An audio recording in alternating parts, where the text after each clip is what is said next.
the experiment, okay, examine the data to see if it meets the assumption of the statistical test, okay, and apply the statistics, and that's what we do next. Right? Now, what are the different ways of data presentation? How do we present the data? Okay, we have tables and we have graphs. Right? Which one is better? Tables or graphs? Graphs. Right. Depending upon which data you want to present. Who's talking? Sorry. With the mask, you know, it's like Depending on what you want to present, depending upon those. If you want to Exam, there are present example, no issues. instead of fair enough. So, I agree that it could be dependent One more on talk is there what you followed want by to this. show. But which one is more effective? Right. So, for example, this is the table. So they are looking at different demographics and what happens to depression behavior, girls versus boys. Is there a difference or not? Okay. Now, for us to digest the data, okay, it's going to take a while. But the same thing if I present it in the form of a graph. Okay. It doesn't take us too long to say that there may not be a very big difference between the genders in terms of the psychological illnesses. But of course, when you present them all together, they can be merged. Right? But when you start isolating each one of these, right? So here, for example, I just took the first parameter or the variable and looked at the frequency. Okay? Now here, what happens is I say that there is a difference. Right? There is something on top of this. You're able to see that? Yes, sir. Star. Okay. I put 3 stars. Why we put 3 stars? Errors kind of like Error is, Significance. they say significance. Okay. So what are you going to say? So if usually if you put a star on this group, we will have to define what these stars are. So usually if you read papers, you know, the figure legends will define single star, P less than 0.05, 2 stars. P less than 0.0. Of course, for the lack of time, I may not be able to go into details as to what each one of these mean. But as a concept, it's important for us to know that you indicate the significant difference between the groups. Okay? If the star is on this, the conclusion would be that females have a lesser frequency than this, and that is statistically significant. Okay? Whereas in this case, it's not. Now, I think I have a slide for that later. I'll come to that. So you have the bar and you have the sticks. What are those sticks called? Error. Error bars. Okay. I'll come to the point. I'll ask you why we need error bars. Okay. So I don't have to. I think pretty much everybody here agrees with me that graphs are a better way to. So now, you know, when I teach in Enhance, some of these students come from the psychology background. For some reason, they are stuck with tables.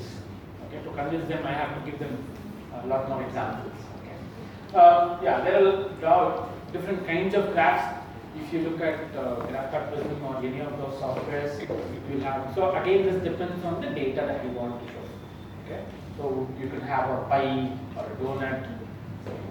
I think this generation does not need to does not need an introduction to what donut is. Way back then, I didn't know what donut is. Give me ma'am some more sheets. Everybody knows what donut is, right? Yes. They like. So we'll call it vada. Oh, yeah. Okay. So the XY graph. XY graph is something that you use when both the X and the Y Axis. as continuous variables. Okay. So that's when we use the XY plot. Yeah, again you can have what is called as a scatter plot. Why do we use a scatter plot? Now there are journals which are insisting on scatter plot. Okay. They want to see the raw data. So what you do is you put each of your data point here and you present the data as a scatter plot. Sometimes you might have, if the data is not normally distributed, okay, try to tell you what a normal distribution is. But if the data is not normally distributed, they say you can't go with mean and SD or SCM. You'll have to go with the median and the interquartile interval, okay, and the range. So this is the kind of graph that we will have what is called as a box and whiskers, okay. Or in this case, without the whiskers, it's a, all of these definitions are not absolute. These are what GraphPad Prism uses, okay. But mostly this is what is accepted across journals. Okay. Now, when you have a column graph, you could have like male versus female like this, right? So categorical differences. Yeah, you can have different ways of presenting the data, not vertical, horizontal. And even when it comes to group data, okay, you could have either as interleaved bars. Okay, what do you mean by that? Essentially, if it is across days, okay, you do the comparison on each day for placebo and trial. Or you could have like this also, put it all placebo together, all drug together. So that would be called as a separator. So these are things that you can do with GraphPad Prism. So once you have the data there, you can play around with the way the graph should look like. I talked about scatter plot. Again, you could have symbols and lines, or you have only symbols. Again, where do we use this? So it depends on the data. Okay, which one would be the right way of presenting this data? Okay, or if you're working in say in oncology, okay, you will have these survival graphs. Okay, so each point would be one animal data. Okay. So and then you have these are called as the staircase plots. Okay, so I think we talked about this already. So we just skip this. Okay. Now this is what we talked about the normal distribution, right? So if the data is normally distributed, if this is your average, you have one SD on either side and two SDs on either side. So the data would be distributed like this. Okay. This is called as a Gaussian or a normal distribution. So the concept is that if the data passes the test for normal distribution, you run what is called as a parametric test. If the data is not normally distributed, you will have to run non-parametric test. So usually, again, GraphPad Prism gives you this option. You choose, should you run the normality? Also, obviously, you run the normality test first, and then subsequently choose either the parametric or non-parametric test. Okay. Right. So now you talk about error bars. Why do we need error bars? So this is the data. So in this case, I think the data is blood glucose levels, right? What error bars would convey to us? So in this case, do we have error bars? No. Well, if the question is the drug working, what would be the answer?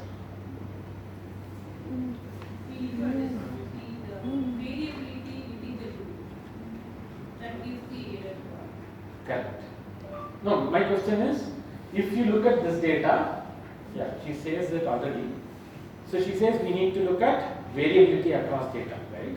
So what it does not tell you, so if you look at this data without the error bars, okay, if I see the data, I might say the drug is working, right?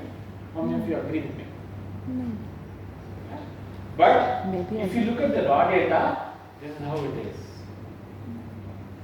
Now, do you agree that the drug is working? Maybe, maybe not. Right? So, yeah, if you can represent it as scatter plot, but then if you have hundreds of samples, scatter plot may not really look nice. Okay. So what they say is if your sample size is 50 or less than 50, you can easily put the scatter plot. If not, you can put it as error bar. Now, if you see this data, what would be your conclusion? If it is SD, if it is mean and SD, you will have to run a statistical test to be sure whether these are different or not. But if it is mean and SCM, for sure, even without running the statistics, you can conclude that the drug is not working. Okay. So where is this error bar useful? It's useful when you are interpreting the data. So as Dr. Bhatia said, what it does not tell you is what is the variability within the group. Okay. If you need to, either you look at the raw data as a scatter plot or you put the errors. Okay. I don't think I have to go give you more examples. Like this is another example where if you look at, there could be different populations within the same data. Okay. In some animals it might have worked, here some animals it may not have worked, or it might have worsened better. Okay. So the error bar is something that we will talk about that. Okay. So yeah, this is some of the examples. The parametric test, the student t-test and all that. So again, for the lack of time, I don't think we can go through these. And non-parametric test, again, this has a lot of variety here. Depending on the data, either you run a Wisconsin Saint-Pat test or a Pascal value test. We'll stop here. What we can do is, I can just show you some data. How do we do it in practice, so that practically it's useful.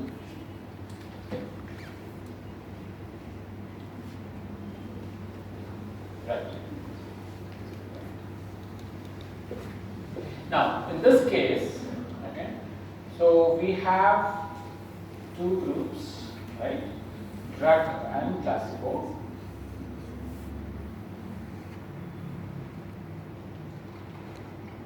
Is it clear? Okay. Now, what would be the statistical analysis here? So, essentially you have two groups and you are evaluating across time. Okay. What would be the statistical analysis that we would have to run here? So we remember we talked about 1 ANOVA, 2 ANOVA, t-test.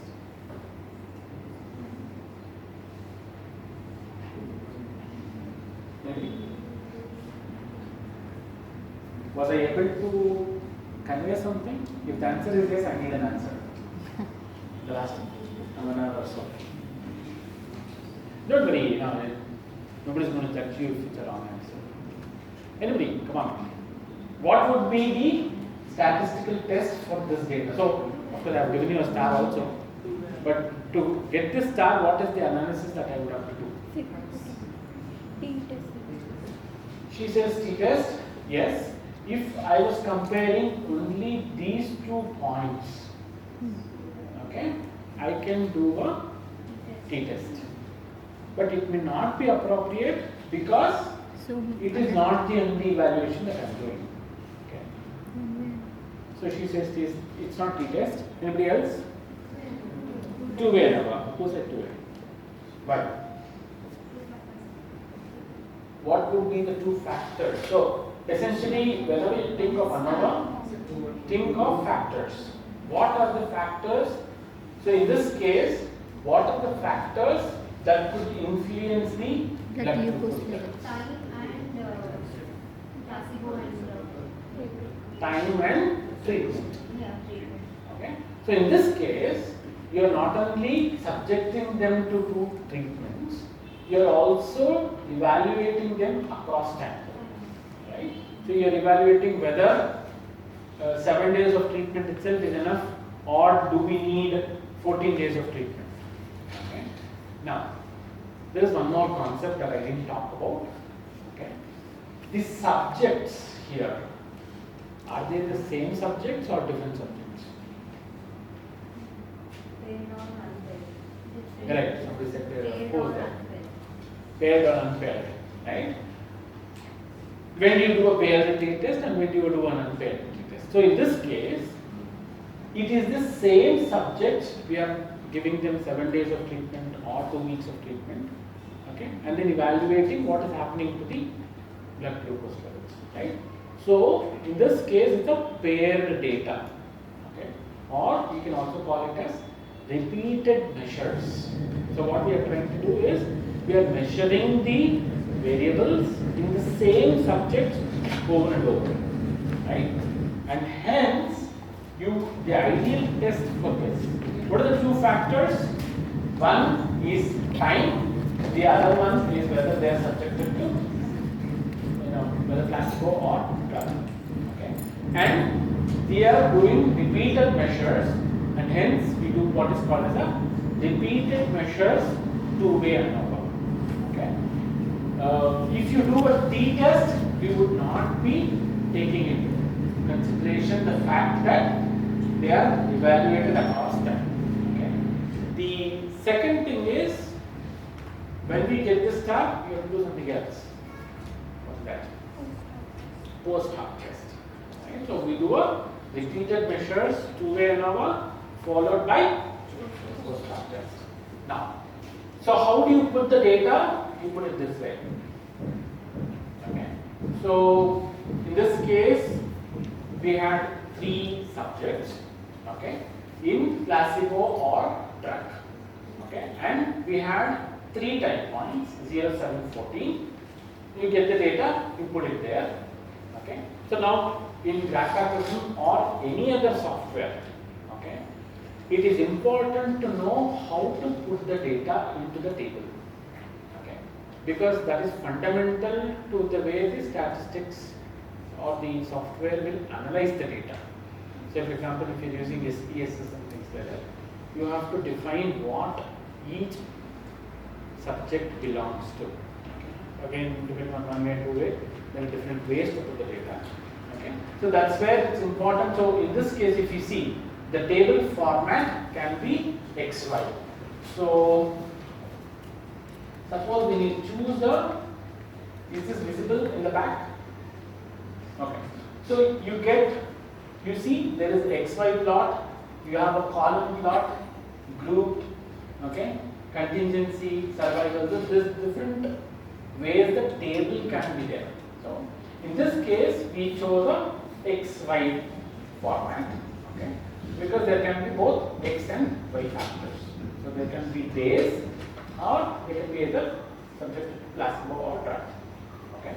Now, when you click on analyze, okay, you get a lot of options here.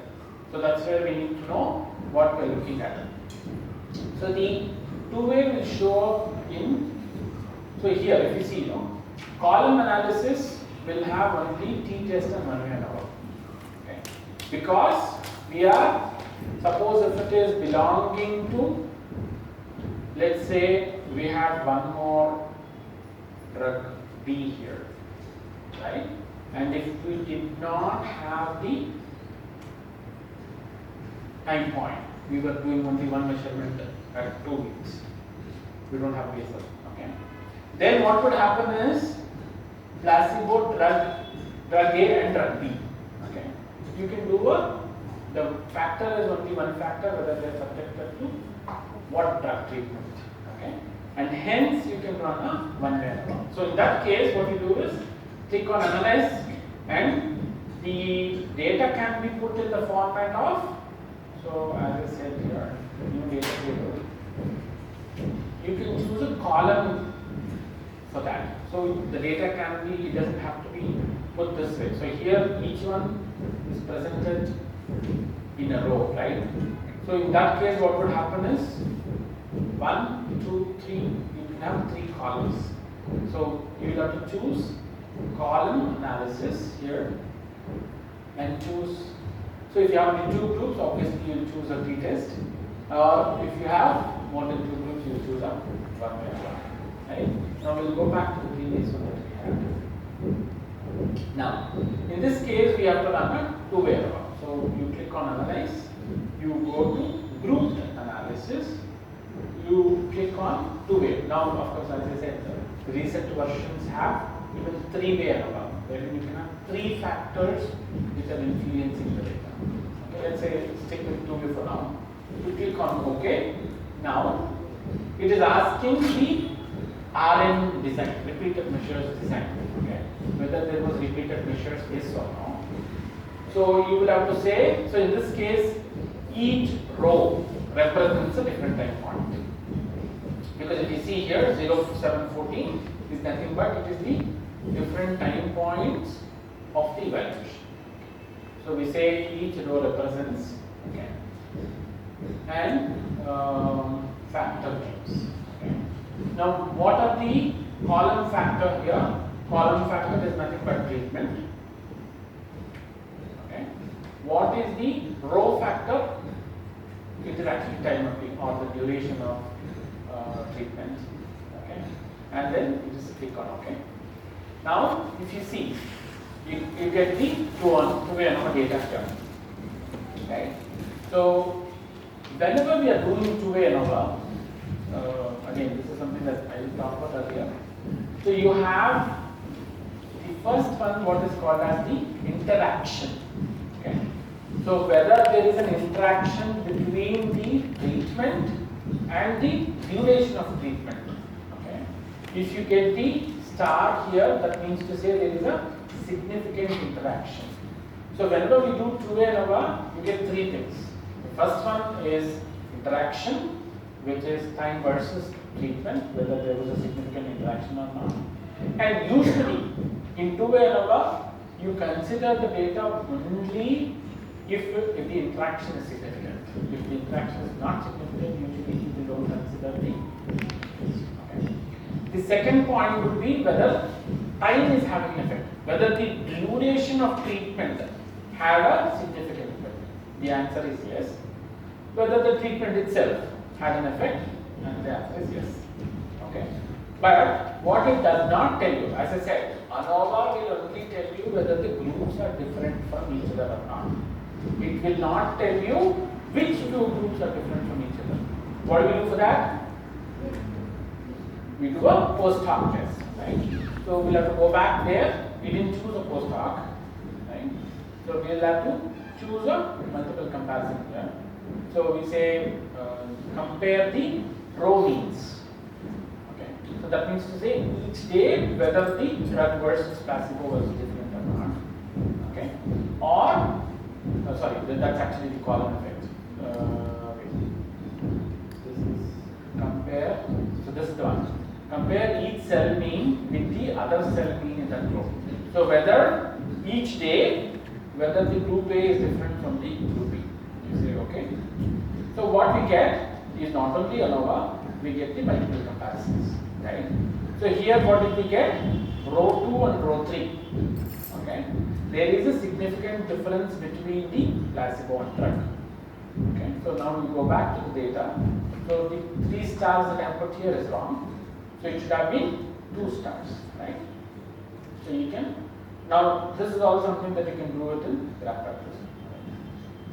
Not only the 14th day, it was also significant in the 7th day, right? So that's what the post hoc told you. When both row 2 and 3 there is a significant difference. Okay? So this is how you can use graph factorism both for data representation as well as data analysis. Okay? Any questions?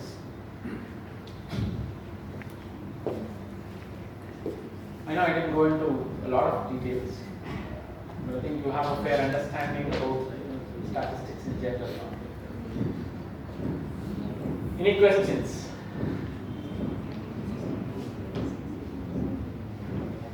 I think we'll have a lot more questions when you have data of your own. At that time, you will have questions. All right.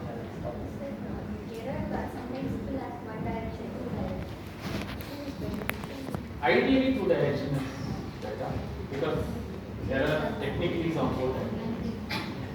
So that is where the appearance, SD versus SEM.